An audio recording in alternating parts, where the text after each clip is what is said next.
Okay, bebaza buli omu kyesinzidde okubeera nga ate agoberera omuweereza wamwe abeera Fahad Pro UG era nga mbeerawo nnyo okubeera nga ate mbatuusako amawulire nga bugazamulamu nsonda z'eggwanga ez'enjawulo sako ne bulugwanga yonna era nga nabwe kityo video oba ofunye ka notification awo tandikana okubeera nga ate munayi ogindayikingirako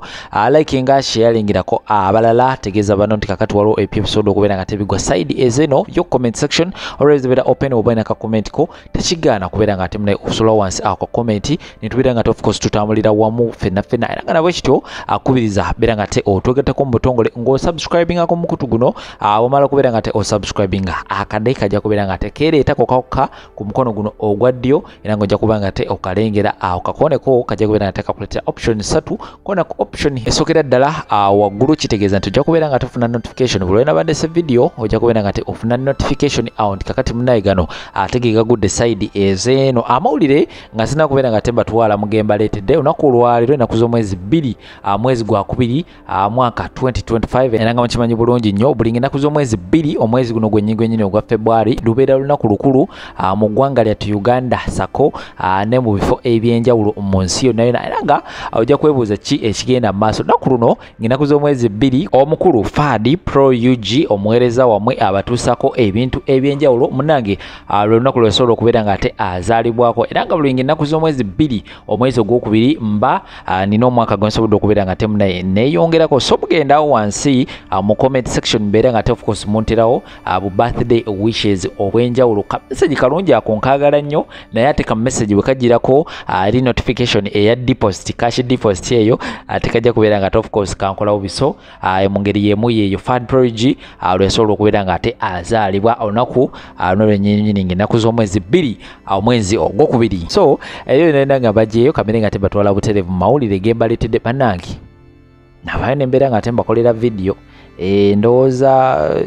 weeks nga 3 emabega actually ogwo omwezi oguwedde ogwo waliwo videos enasobola okubeera nga tebakolera ku mukunja atasera ne mbagamba nti mukunja embeera mbi nnyo mukunja embeera mbi nnyo era nga takyayagala kubeera nga ate alabikira mu public mukunja olwafunamu ekirwadde yakwate kubona abeera nga ate agenda mu kyalo ewaabwe ewajjajjaawe era nga ebbanga lino lyonna mukunja abadde nga ajjanjabibwa wali ewajjajjaawe mu kyalo era nga newenjogera sawa eno gyali munnange mukunja agatana kubeera nga ate alwala kigambibwa nti obulwadde obuluma mukunja either dogo oba siki mukunja noyinza okuba nga ayina byeyakola ne Queen Sheba nga bumanyi bulungi nnyo status ya Queen Sheba naye abantu basinga bagamba nti mukunja ono ayinza okuba nga ayina obaolyawo byeyasobola okubeera nga ate akola Queen Sheba bonabona sibasalira misango kubanga bonabona bantu Queen Sheba naye omuntu yeetaaga omuntu ayinza okubeera nga ate amwagala ate ne mukunja naye sinza okubeera nga ate mumusalira musango naye nga njagala kujjukizaamuko amujjukira nnyo live ezo nga Queen Sheba abanga King Sheba nasonyiwamuko King Sheba nga yakajja mu bintu bino ebya social media buli bakolanga live nga ayagala kubeera nga temunaye akisinga mukunja ku TV amukwatirira akola atya era nga nekyaddako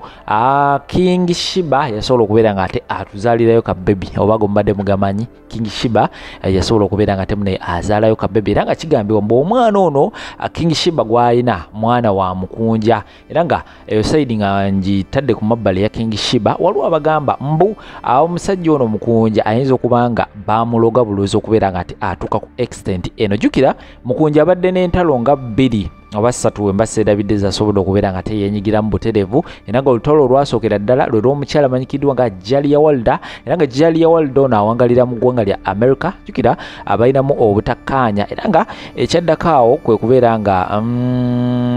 actually mukunja before that mukunja bamukuba mujjukira bulungi bamukuba ne babeera nga tebamwasa ensigo zino omala okubeera nga tebamwasa ensigo Jalia Wilder n'avaayo nabeera nga ate amuwa ssente okubeera nga ate afuna obujjanjabi olwafuna obujjanjabi nabeera nga ate atereramuko ekyaddako nebeera nga ate bafunamuko obutakkaanya era mukunja n'avaayo ku live ez'enjawulo nabeera nga ate akakasa nti ssente zino omukyala Jalia Wilder lisobola okubeera nga ate amuwasiza amaanyi nnyo era ajja kubeera nga ate azimuddiza so olutalo lwero olwaliwo olwasookera ddala ku mukunja lwe tumanyiiko olulala olutalo olwasembeddeyo ddala mukunja yalabwako ng'awamba emmotoka y'omukyala amanyikiddwa nga Mama Halima Namakula yagenda mu parking emu time omukyala Halima Namakula we yali aparkinze nabeera nga temune akwata emmotoka ye n'agiwamba nga nsonga nne emuwambisa emmotoka y'omukyala Halima Namakula nsonga ki ng'agamba nti mbu yatwala ssente ze yagaana okubeera nga ate amusasula so ekyaddako okubeera nga te awambamu emmotoka ye era nga kigambibwa mbu mukwotige bulungi mbu era nga mbu abantu abasinga bagamba nti oba oli awo wanawo wava obuzibu awo kugamba terina kubeera nga tebitegereka naye ng'omukunja olunaku olw'ejjo yasobola okubeera nga ate alabwako naye nga mukunja alabika bubi mukunja yadde alabika bubi mukunja nga ajjudde amabwa mukunja omutwe guno gwonna nga bwe weetegereza olaba nga mutuufu natunuulidde mukunja ne ŋŋamba yono omukunja gwe mbadde mmanyi ono ekyamazima embeera mbi nnyo era nga kino kibeere kyakuyiga eri ffenna abavubuka actually current situation eriwo saawa eno mu ggwanga lyattu Uganda ekibiina ekibadde kigaba obuyambi eri abalwadde abalina akawuka ka mukenenya abakulu abamanyikiddwa nga aba USAID ne UKAID aba USAID abava mu ggwanga lya America aba UKAID abava mu ggwanga lya UK babadde nga baweereza eddagala ne ssente ez'enjawulo okubeera nga te bafacilitatinga abalwadde bonna abakawuka kano aka mukenenya naye munaaye omukulu Donald Trump olwayingidde mu ntebe n'agamba nedda tugenda kubeera nga ate tulina kubeera nga tetuba obuyambi unless nga mwenna be twali tukedde ne tubeera nga tetuwa obuyambi mubeere nga muvaayo mutuwe accountability entuufu ssente zino muzzenga muzisaasaanya mutya jjukira ensi ez'enjawulo babadde nga bafuna ssente empitirivu nnyo ate n'owulira nti ate gundi yabbye ssente gundi yakoze bw'ati gundi yazimbye ebizimbe gundi yakoze bw'ati naye nga mu zino ssente so omukulu kyekyamuviiriddeko okubeera nga ate akola okusalawo okwo n'agamba tetugenda kubeera nga tetuddamu okubeera nga tetubaawo wadde coin so ekyazzeeko ebitongole nga Taso before that baavudde ne babeera nga ate bakakasa ku TV ne bagamba tetujja kubeera nga tetuggalawo ffe weetuli era gavumenti ya Uganda esobola okubeera nga esavingawo kasente tujja kubeera nga of course tufacilitatinga asakono okubeera nga tetulabirira abantu baffe wabula awaisewo nnaku ntini nnyo tozemu okubeera nga tetulaba amawulire nga Taso emaze okubeera nga eggalawo saako n'ebitongole ebirala era nga abayisa abantu ne bagamba mubeere nga temujja mu kima eddagala erigenda okubeera nga libatwaza ennaku endala 9 oba gy'emyezi 3 jjukira Trump abakyamuniizeko bagamba oba oliawo aneekuba mu mutima within 90 days oba kinaaba kitya so abakulu bavuddeyo ne bagamba buli omu omulwadde beera nga ojja okima eddagala erigenda okubeera nga terikutwaza zinnaku 9 mpaka omukulu wanaaba asazeewo okubeera nga ekintu addamu tuwe kasente nga tuddamu turesuminga emirimu gyaffe kinaaba kiganye of course wajja kubeera nga wabaawo okweraliikirira okw'amaanyi mu ggwanga lyattu Uganda era nga byebyo bigenda mu society ezo mweyongere okubeera nga temwekuuma tweyongere okubeera nga tetwekuuma kubanga mukama wanaakuvamu n'obeera nga tofuna akalwadde wandifiirawo kubanga tekyali ddagala era nga n'eddagala eririwo essaawa eno linawulidde okuva mu ggwanga erya China bagamba mbu eddagala eryo ojja kwetaaga emitwalo 7 okubeera nga tofuna eddagala eryo just imagine buli mwezi ng'olina okubeera nga tospendinga emitwalo 7 egy'Uganda abantu bameka basobola okubeera nga abaafodinga ssente ezo okubeera nga temune bafuna eddagala eryo so ndowooza twongere okubeera nga tetwegendereza sako n'okusabirako bannaffe of course abalwadde mukama yongere okubeera nga abatereeza abagumye ne gavumenti ya America oba oliawo yongere okubeera nga tetereezaamuko badde babeere nga of course batuwa kasente kubanga wagenda kubeerawo abantu abafa bayitirivu nnyo so byo ne bigenda mu masosayidi ezo y'omukunja embeera mbi nnyo era nga yeetaaga essaala ez'amaanyi ngenda kubeera nga tebaterawo buclips awo musobole okubeera nga temumanya ki ekiriwo saawa eno ku nsonga za mukunja ate bwe naba nkujja ewa mukunja nina n'ensonga za Anitaida saako n'omwami amanyikiddwa nga SB4 era nga bikutte wansi ne waggulu omukyala Anitaida kigambibwa mbu bamukwatidde mu paakingi y'emmotoka emu nga bali okubeera nga tebakwasaganya ensonga omukyala Anitaida bamukwatidde mu mmotoka nga bali mu kubeera nga bamukwasaganya si byange nno era ng'obutamina soda okubeera nga mbu baterawo awo era ne muwulira embeera nga bw'etambula kati nno waliwo version empya soda okubeera nga evaayo era nga kigambibwa mbu okwawukana kw'abano ababiri SB4 sako n'omukyala amanyikiddwa nga Anitaida akola ali ku Sanyuka TV era nga balina program gye bakola awo akawungeezi n'omukyala amanyikiddwa nga Leila ani sideida singa Justin Nantume balina program gye bakola awo akawungeezi sako ne DJ amanyikiddwa nga DJ Muteesa sako n'omukulu amanyikiddwa nga Kaleera balina program yaabwe gye bakola. So omukyalo oyo Annie Taylor akigambibwa mbu yakwatiddwa mu mmotoka nga bali mu kubeera nga ate munaye bali ebintu. So version empya eriwo eraga mbu abasinza okubeera nga tebateekamu amaanyi mu kwawukana kw'abana ababiri omukyala Mama Fina mbu mwali nnyo era nga waliwo ebiriwo sagala kubeera nga tebyogera ngenda kubeera nga tembibatirawo awo musobola okubeera nga temuwulira embeera nga bwetambula side ezo mujja kwewuunya mujja kutya sako n'okubeera nga ate mwebuuza ddala ekituufu gye ki wansi mu comment section wojja okubeera nga ate odduka obeere nga ate of course osuulawo endowooza gulowooza ki ku nsonga zino azogenda okubeera nga ate olaba mu video nkomaona mawulire amalala mangi nnyo temuvaawo. Mama Fina yali emabega wa vulugu ali mu bufumbo bwa SB4 ne Annie Taylor era Mama Fina yali mu kumalawo obufumbo n'omukwano wakati wa SB4 ne Nalongo we Annie Taylor atya SB4 awa nnyo obudde Mama Fina era awulirira nnyo mu Mama Fina okusinga okuwa obudde era n'okuwulirira mu mukyala we Annie Taylor. SB4 yalemererwa okunnyonnyola mukyala we enkolagana eyiye ne Mama Fina oba ya bizinensi oba waliwo enkolagana endala. Ekirala Mama Fina tumulabye enfunda ng'atwala omusajja omufumbo SB4 ng'amutwala e Dubai ku business trips ez'enjawulo omulundi ogutali gumu egitali ebiri. Naye kambuuze bw'obeera ng'ogenda kutambuza omusajja omufumbo wadde nga mukozi wo oba business partner wo, Mama Fina yatwala obudde okunnyonnyola mukyala wa SB4 oba okumusaba olukusa nti ngenda kutwalako omwami wo mutwale ku business trip. Eyo nno yali badde enkola. Ne bw'oba musajja ng'ogenda kutwala omukozi wo omukyala olina okwogera ne bbaawe era bbaawe n'ategeera business gye bagendako ya kikaaki. Olwo nno oba owadde ekitiibwa obufumbo bwa munno kkiriza obagaana. Ate era tulabye enfunda Mama Fina ng'awa SB4 ebirabo eby'enjawulo yamuwa emmotoka amugulidde zipoloti mpulira mbu amuzimbira ebintu ebyo. Mama Fina yatuuza Annie Taylor n'amunnyonnyola n'amugamba nti nno bawankoledde ABCD n'olw'ensonga eyo ngenda kumuwa ekirabo eky'emmotoka oba mbagulidde poloti eno olw'ensonga SB4 ankoledde bulungi abadde royo erinze nga tukola bizinensi zaffe oba nti SB4 olw'enkolagana yange gye nnina wakati wange naye nsazeewo nkole ABCD. Annie Taylor yali afunye information eyo nga Mama Fina yamutuuzizza ng'omukyalo w'obuvunaanyizibwa. Bw'abeera nga Mama Fina takikolanga y'ensonga lwaki mbagambye eyebeera nsobi era vulugu yenna aliwo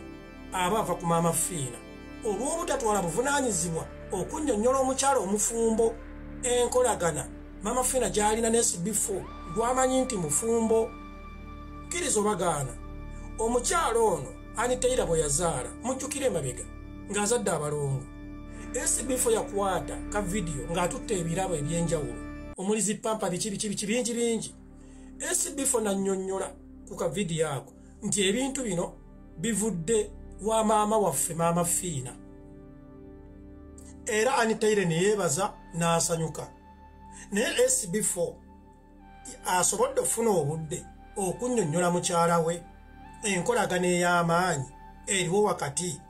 we ne Mama Fina. Bannayuganda, kya buvunaanyizibwa omukozesa okwebaza omukozi we naye not frequently oteekwa okuteekamu amagezi omukozesa nti omukozi wo ne bw'abeera royo oteekamu amagezi n'omanya nti bwe nkola ABCD public eneekiraba etya. Okay, public public bebeera ng'ekirabye ate mukyala we oba ate omwami we. Kati Maama Fiina bw'abeera ng'ekyo teyakikola abeera musobya. Ekyo nno kye kyatandika okumenya omutima gwa Annie Taylor ng'atandise okuwulira olugambo. Olugambo lwawulira Annie Taylor lusobola okuva mu bantu abavuganya Maama Fiina oba abantu abatayagala SB4 abamuvuganya ng'olugambo lukyamu. Naye bwe lubeera nga lukyamu, gwe SB4 ne Maama Fiina muvuddeyo era mufuddeyo okutwalayo obudde okunnyonnyola omukyalo oli oba musirise busirisi biggwewo byokka. Kkiriza oba gaana omukyala yenna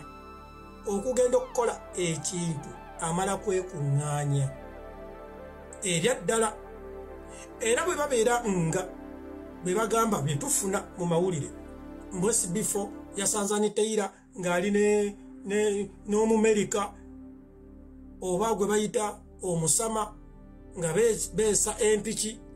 nga mu lugambo bwe tubifuna. Kkiriza oba gaana kyava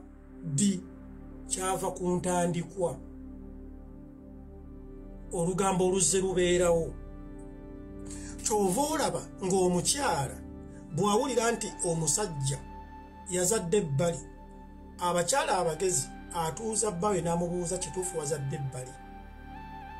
kituufu olinayo omukyala omulala. Olwo nno kiba kikkakata ku musajja okunnyonnyola mukyala we nti nnayo omwana. Era kkiriza oba gaana olwo omukyala bajja kutuula bateese oba muwe conditions ze nti ABCD, omwana muleete oba ABCD, omukyala ajja kufumba. Naye omukyala bw'abiwulira mu ŋŋambo, igwe omwami n'olemu okujja okukiralifayinga, ojja kuba oleese emberebezi mu famire. Nze nsaba Maama Fiina atwale obuvunaanyizibwa ng'omukyala omukulu, omukyala ow'ekitiibwa. Maama Fiina ensi ejja kubuleeminga singa obufumbo bwa SB4 buggwawo, kubanga Maama Fiina nawe kennyini owuliddeko ku ŋŋambo ng'abantu bagamba nti oyagalana ne SB4. Nze Eddie Mizaya kye ndowooza nti nedda, kuba ndabye ku bantu bangi abakozesa abantu ne babasiima. Ndabye zi kampani nnyingi ezisiima abakozi baazo, naye si buli munnayuganda nti ategeera nga nze. Nze mbadde nsaba Maama Fiina osigaza ekitiibwa kyo, oveeyo. Tekyetaagisa na kamera otuule ne Annie Taylor oba okwate Annie Taylor omutwale ku kabaga nga bw'otwala SB4, mutuuleko yennaku bbiri kye bayita recess ng'oyogera ne omwana ono, kubanga wabasembeza mu famire yo. Twabiwulira nako mbu nno watuuka okuteeka SB4 mu kiraamo kyo, omuteekamu ngaani ng'omukozi wo, ng'omuntu gwe wakolako adoption, oba ng'olina ky'omwebaza. Ebyo byonna oba olina okubibuulira mukyala wa SB4, kubanga Maama Fiina wadde okolagana ne SB4 ne Annie Taylor yamulinako obuyinza. Baawe okuddako igwe nga nawe olina ekirala ky'oyinza okugamba nti nange SB4 mulinako obuyinza. Nze nno abantu abagezi abaludde mu bufumbo, kuba nze Maama Fiina ndi mu bufumbo kati ndi mu myaka 13 nga ndi mufumbo. Ekitegeeza bye njogerako mbimanyi nti enkolagana gy'oteekawo wakati w'abafumbo naawe boss ebeera nkulu. Yensonga lwaki bwe tuba tusaba emirimu batubuuza wali oli mufumbo nti ye oba nedda, kubanga basuubira bw'obeera nti oli mufumbo, mukyalawo bw'anaalipotinga ku mulimu bajja kukonsidalinga. Kkiriza oba gaana. Era bwe wabeera nga waliwo obuzibu bwonna bakontakitinga mukyalawo nga next of kin. Kaakati Maama Fiina otutte SB4 e Dubai, obuzibu bubeerawo. Ani gw'okontakitinga? Annie Taylor wamutegeeza oba wagamba bugambe nti anze engeri gye ninamu kasente, engeri gye ndi mukyalo owakabi gye nina erinnya binaggweramu awo bibeera jjoogo. era SB4 oba watuuza Aniteira n'omutegeeza nti munnange ndi ne Mama Fiina mujjamu kasente oba tuyimirizaawo mu mbeera entukolagana mu kino, SB4 beera musobya. Sibagamba nti okukwata Aniteira mu bwenzi mu motoka bekibanga kituufu ne simanyi nze ndi ku lugambo lw'empulira bekibanga kituufu. SB4 tuula ne Aniteira omubuuze kiki ekituufu ekiriwo era lwaki. Aniteira bw'anaabeera ow'amazima ajja kwogera lwaki yakola ekyo, kubanga nze mbamanyi mubadde mwagalana era mwagalana. Aniteira kyali wange, SB4 kyali wange, era nze nakuyunga ku Mama Fiina. Naye nsaba obeere mulambulukufu wakati wo enkolagana gy'olina ne Mama Fiina ne mukyalawo. Mama Fiina bambi bayinza omuteeka ku musalaba ogw'obwereere lwakuba nti naliroyo akwagala ng'omukozi we. Abalungi abatuwuliriza era abatulaba olunaku olwaleero tukyaddeko ewa Sheikh Ashraf Dembe. Sebo nsanyusa okubalaba. Amannya agange ye Sheikh Ashraf Dembe akola ku bizibu by'enjawulo. Omuntu singa aba alina ebirwadde tumusomereddwa, tumuwa amazzi ga lukuya nga bw'obadde ogalaba, tugenda abantu ku kyoto ne twokya emizimu emibi egibabaamu n'okulomba edduwa. Abantu singa abeera ng'ali wano atuuse sobola okumulombera edduwa, ne waba atatuuse nga mpadde amannya ge naye ng'ali wala. Naneetaaze enamba yange yeno eri 0707363711. Namwe bannyinaffe abali ebweru oyagala okuba nti oyagala okulombera ku dduwa ng'olina ebizibu, viza zibuze, amaka gakolongotana, sente zikola zimpita mu ngalo, ojja kumpeereza ekifaananyi kyo n'amannya go, ebyo byokka bijja kummala, nja kukulombera edduwa ojja kutereera. Olunaku olusembayo mu mwezi mba n'edduwa ey'awamu ffenna n'abalwadde bange abakadde n'abapya. Salaamu alaikum warahmatullahi wabarakatuh.